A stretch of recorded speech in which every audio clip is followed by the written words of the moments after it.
আমাদের ভরসা একটা ছিল যেন বৃষ্টি হয়, আল্লাহ বৃষ্টি দাও বৃষ্টি দাও।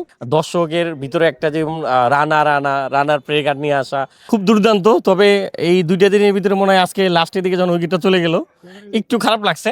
তবে তারপরও এই ম্যাচ এখন পর্যন্ত বাংলাদেশের হাতে, এবং রেজনরা এখন জানি না বৃষ্টির দোয়াই দেয় কিনা, বৃষ্টি চায় কিনা। কারণ পাকিস্তানের অনেক খেলোয়াড় দেখলাম যে মিরপুর টেস্ট হারার পরে ওমর আকমল থেকে শুরু করে সবাই বলতেছিল যেন আমাদের ভরসা একটা ছিল যেন বৃষ্টি হয়, আল্লাহ বৃষ্টি দাও বৃষ্টি দাও। তো এটাই হয়তো পাকিস্তান চাইতেছে, কারণ এখন পর্যন্ত আল্লাহর রহমতে এই ম্যাচ পুরো বাংলাদেশের নিয়ন্ত্রণে আছে এবং খুব ভালোভাবেই জিতবে, এবং প্রথমবারের মতো বাংলাদেশের মাটিতে ওদেরকে আমরা বাংলা ওয়াশ করব।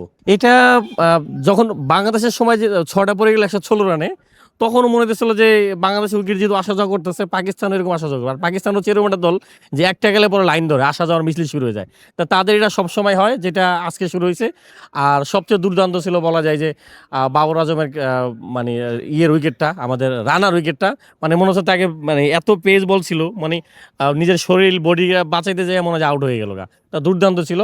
তা সব কিছু মিলে বলবো যে কালকে লিটন দাসের ইনিংসটা অসাধারণ ছিল।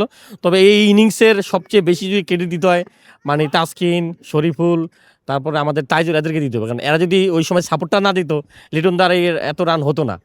আর দুর্দান্ত ছিল সব কিছু মিলে। আসলে 150 গতির বল আমাদের তো এর আগে এরকম ছিল না। তা এটা আমাদের জন্য ভালো। এখন গ্যালারিতেও দেখা যায় যে দর্শকের ভিতরে একটা যে রানার প্রে কার্ড নিয়ে আসা, শোয়েব আক্তারের কথা মনে পড়ে যায় রানার ওই বোলিং দেখলে, যে দুর্দান্ত। আর খুব স্বপ্ন দেখি রানাকে নিয়ে আগামী দিনে, অনেক বড় স্বপ্ন।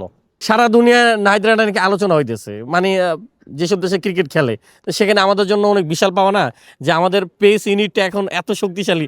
বিশেষ করে সামনে সাউথ আফ্রিকাতে আপনার ওয়ার্ল্ড কাপ, তারপরে জিম্বাবু ট্যুর আছে, অস্ট্রেলিয়া ট্যুর আছে। আমার মনে হয় যে রানা, তাসকিন, তারপর শরীফুল, এই যে বাংলাদেশের পেসার দিয়ে আক্রমণ, এটা মনে হয় যে যেটা বাংলাদেশকে অনেক দূরে নিয়ে যাবে, এবং খুব খেলার জন্য খুব সহজ হবে, মানে ওই উইকেটে বাংলাদেশের জন্য। ভাই, টেস্টে তো এরকম সুযোগ আমাদের আসে নাই। টেস্টে এর আগে অনেক হারছি পাকিস্তানের কাছে, কিন্তু এইভাবে তাদেরকে মানে ভয় ভয় পাওয়া দেওয়া, মানে ভয় বলা যায়। এখন আমাদের পুরো অনেক ভয় পায় ওরা।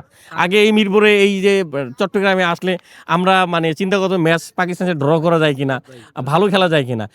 এখন আমরা চিন্তা করি যে পাকিস্তানকে কিভাবে বাংলা ওয়াশ করা যায়, কিভাবে তাদেরকে 2-0 হারানো যায়। মানে এই যে স্বপ্ন দেখা, এই যে স্বপ্ন বাস্তবায়ন হওয়া, এটা আসলে বিশাল বিশাল জিনিস।